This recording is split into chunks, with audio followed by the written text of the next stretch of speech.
You travel to next Monday, the 15th of March 2021, when Jethro Bradley will be hosting. You palm off the crack for him to deal with, then he sends you back, leaving him with the time machine to be rid of them both. I'd better be off.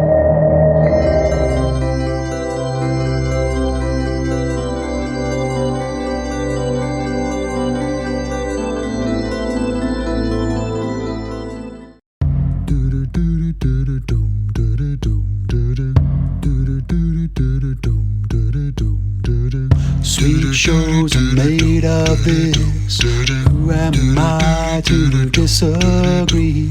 I've emailed promoters and I spoke to MCs. Every stand-up's looking for something. Some of them want to zoom you. Some of them want to get zoomed by you. Some of them want to amuse you. Some of them want to be amused.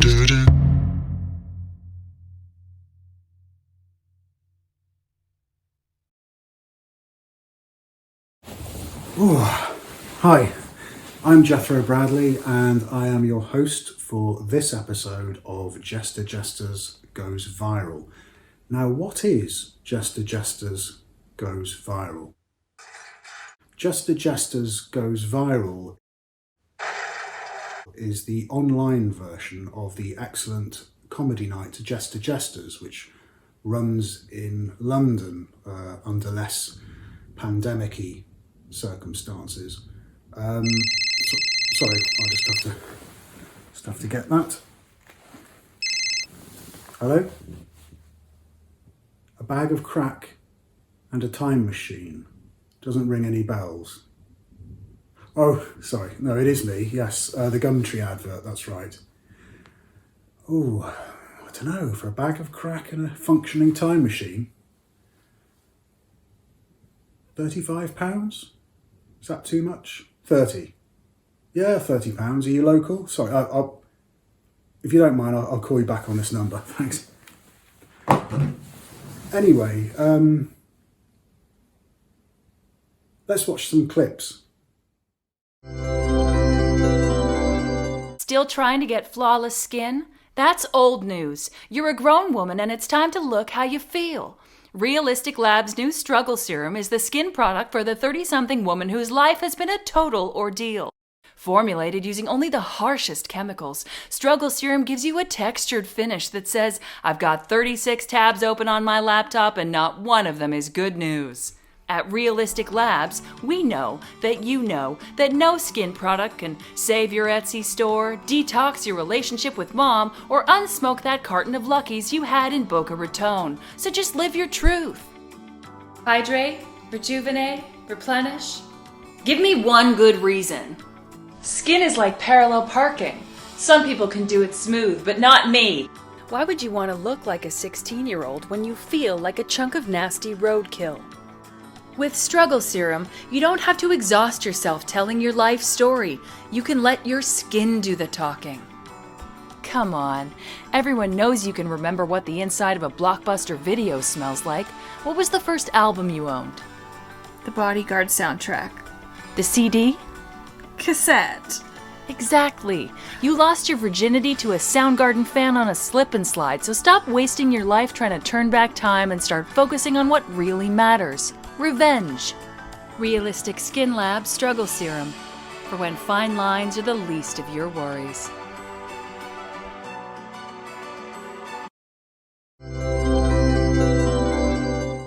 Oh, that was supposed to say the war on error. I guess we failed. Something we said we would never do. No.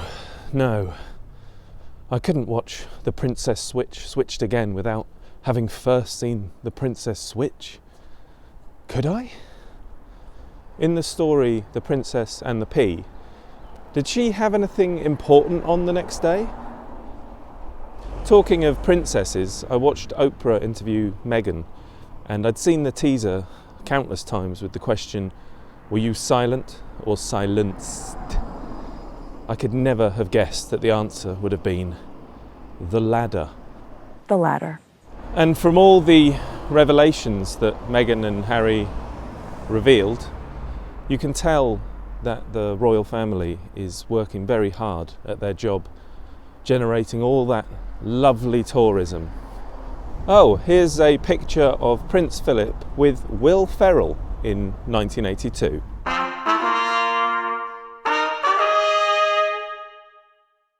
Spiders. Yes, your webs are very impressive, beautiful and intricate, but just put a glass of water down. You'll catch loads of flies if you just put a glass of water down. Of course I closed the stable door after the horse bolted. I have 15 other horses in there. You know, when we get to the other side of this pandemic, I'm going to change the way I live. It'll be pub every night. Looking at all the closed pubs like gifts beneath the Christmas tree. Synesthesia is when one of your senses experiences something or you think about a concept and then it triggers another sensory experience. It's a bit like kind of numbers having colours. It's usually spelt like this, but when it's spelt like this, it tastes amazing. I heard Justin Welby on the radio talking about how exhausted the clergy are, and it just seems tragic that even so they still haven't managed to develop a vaccine. You know, I don't really like the term militant atheist. I prefer Christian Slater or Christian Bale. Oh, do you remember who won the Emmy for Best Title Sequence? Oh, that's right, you skipped it, didn't you? Oh, you're a former Miss World. Oh, I'm so sorry. And congratulations, Mrs. World. Do you remember those sexy gold blend TV adverts from long, long ago starring Anthony Head and Sharon Morn? Here's a line they never had in that. Is instant okay? Well, I prefer French press. I wonder if people called Amanda, who are staunchly female identifying, have to introduce themselves very, very quickly. Like, hello, I'm Amanda. What? All my chickens have come home to roost isn't a toilet euphemism. Oh, language is ever evolving. A beautiful maelstrom of words and terms, sometimes new to our eyes and ears. Like diet culture. Back in my day, we just called it yogurt. I went on a dieting website and clicked accept cookies, and then a message popped up saying that I was weak and that I'd fallen at the first hurdle. Sometimes I wish that I didn't love The Mandalorian, so that I could call it The Blandalorian or The Blandaborian. Oh well. The only Star Wars spin-off I'm looking forward to is the story behind Leia's makeover by the Ewoks. Leia. But these are my friends. Here's an idea for a bus stop-based musical number. It's 271 that I want, 271 I want, ooh, ooh, ooh, driver. Oh, that's enough from me. Hi, Sean. Catherine, hello, and sad times for our friends on B-Wing. Sorry for your loss of privileges after the regrettable incident. Welcome, though, to 2 Mins of Pattern Math. Yeah, so today, Sean, I'm asking you, would you steal a car? Oh, I think, yeah, I would. And I'll tell you why. What this country needs, I think, what it's missing is a generation of entrepreneurs, risk takers. And if I've got to prove to an employer or a bank manager, that I've got what it takes, I'm a maverick who gets things done, what better way than hot wiring an abandoned Ford Cortina on an industrial estate?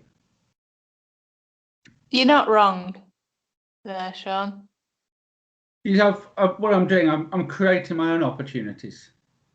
Yeah. That's vital. What about you? Yeah, I mean, I'd totally be up for it. Always try new things. I think I'd need probably take a course or something, like at night school. Because I don't think I University. know how to go about it, Yeah. really. Like, because you have to, like, smash the window to get in, don't you? And then it's going like, woo, woo, and you go like, shh, shh, shh, shh, shh. And then it stops screaming, and then they've got like Hot Wheel it, haven't you? And then you got to drive it away. And like, I haven't driven in a long time, so it'd be really embarrassing if I stalled it. So Yeah. Little tip for you there, Catherine. Let's have a peek through the window. Choose an automatic. oh my god, I never thought of that. That's a really good idea. Thanks, Sean. Go on. See, entrepreneur, always thinking. Yeah. Oh, carry on. I think there's a couple more clips.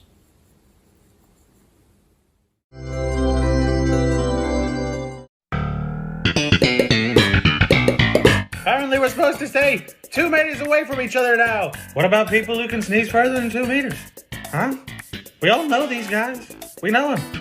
Have you met Greg? He's a long sneezer. We need different rules for different people. Greg needs to be 4 meters away minimum. Do you even think the virus is respecting this rule? Like the virus gets 2 meters there and says, stop, boys. We need to draw the line here. You know it's only 1 meter, right? They tell us 2 because everybody's stupid. You know this guy? He's always late. This is like the virus. You want to meet at 6, you tell him 5. Come on. Come on. I gotta be honest. I prefer my fans from 2 meters away. I don't want to touch you. I don't want to touch you.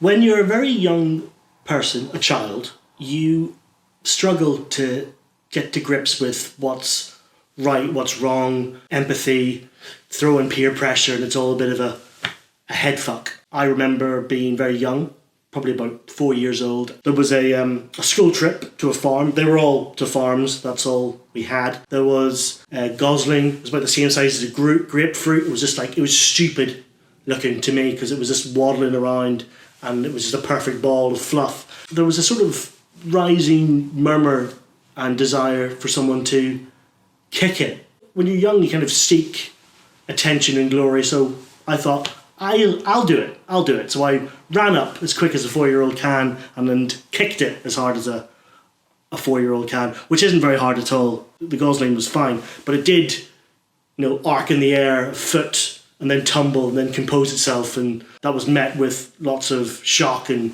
what are you doing? That was made worse whenever the gosling's family appeared in a gaggle of 3-foot-high, wing-stretched geese, and they chased me for what felt like half a mile until I managed to get away. We were on another school trip to a farm. We were all having a lunch by the pond, having ham sandwiches, and then a piglet came up to me and started, nuzzling my knee in an attempt to get the sandwich. Rather than give the pig some of the sandwich, I pushed it into the pond, tipped it into the pond, and it went under the water, and it came out and ran away into the bushes. Again, met with cries of, what are you doing? I thought it would be funny.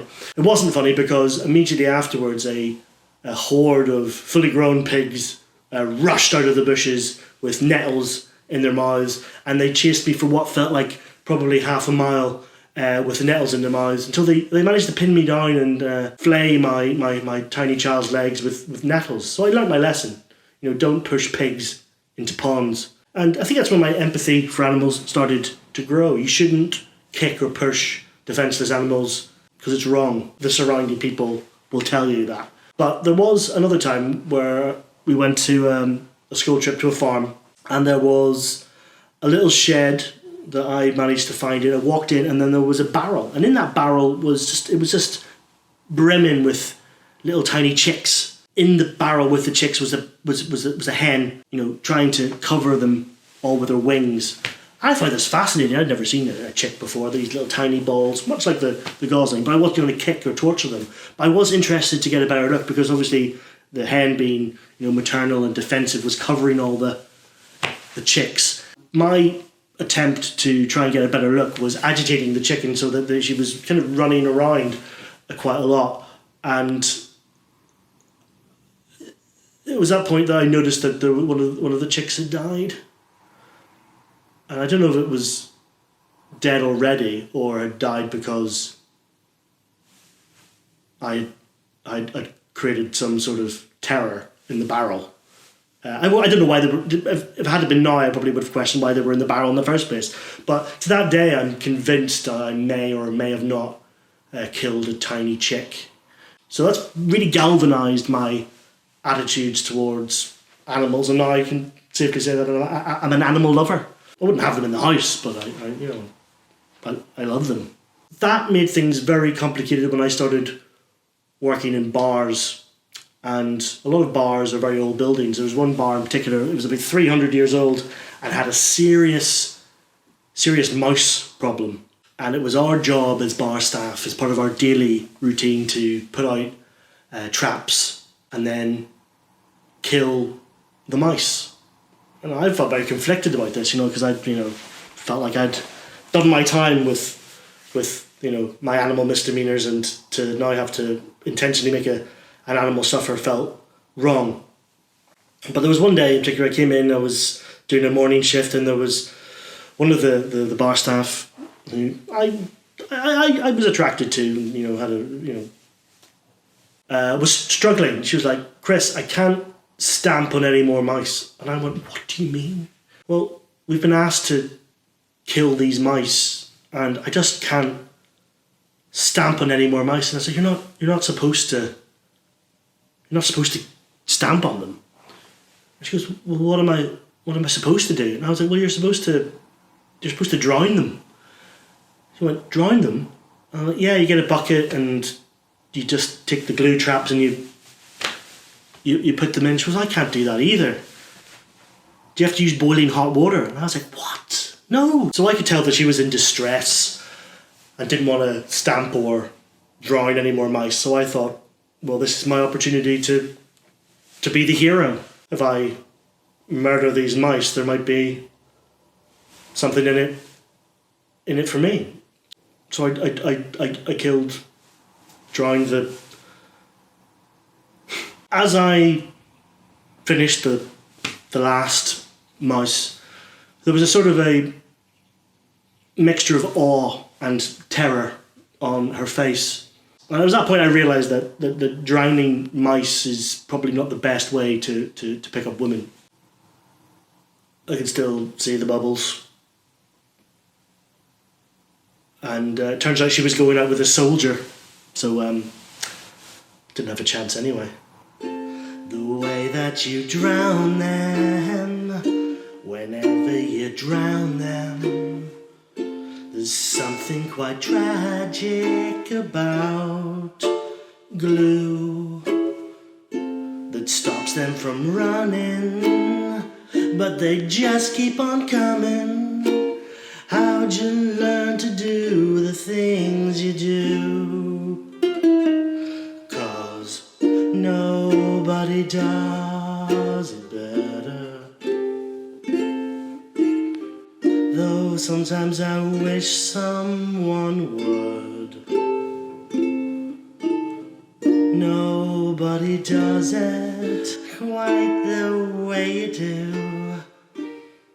How'd you get to be so good? Baby, you're the best. You're the best. I'm feeling you're the baby, you're the best. And there we have it, the end of the show. So that's one less thing to worry about. I'm sure it was hilarious. I suppose it just remains for me to thank you for watching and to remind you that next episode is bravely hosted by Patrick Hearn. And I say bravely as Patrick is currently under attack from a swarm of invisible bees.